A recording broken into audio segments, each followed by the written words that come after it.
Like Caroline Auma, many have been grieving for their loved ones for 2 years now, killed by 2 deadly bombs by the Al-Shabaab. I used to love soccer, but I no longer love it because it reminds me of how my brother died.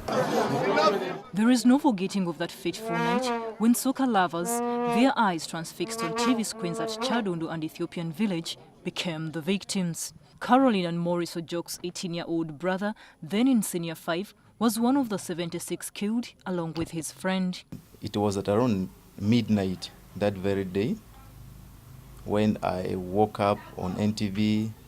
I saw a breaking news indicating that bomb blast took place in Kampala. That night, no one in his household slept after futile attempts to call him.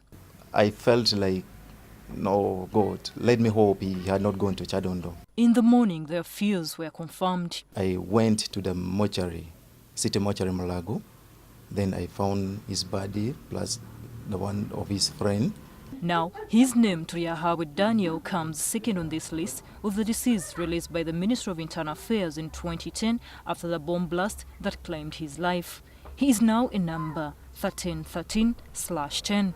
The death of Daniel left a gap, and now Maurice wants to form an association for survivors and all the affected into which to channel their grief. And have their voices heard. You know, terror victims in this world have their rights.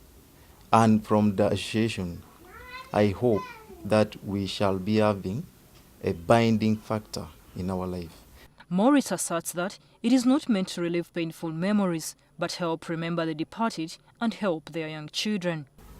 Participating in anti-terrorism, you know, victims of terror, I must say, are the best in controlling terrorism because they have the experience, they know what they went through, and they can come out and tell the government, do this, do this.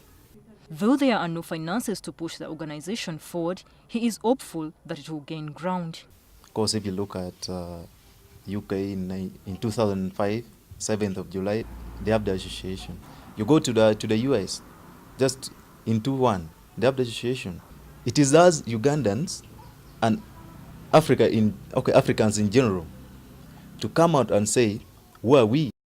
To Maurice, forgetting is not an option. So he wants the association to put up a permanent monument which bears the names and even photos of the deceased. These endeavors are meant to show the terrorists that, though loved ones have been lost through their horrific acts, the terrorists are actually the losers who will never gain what they want through the shedding of innocent blood. Florence Nalimba, NTV.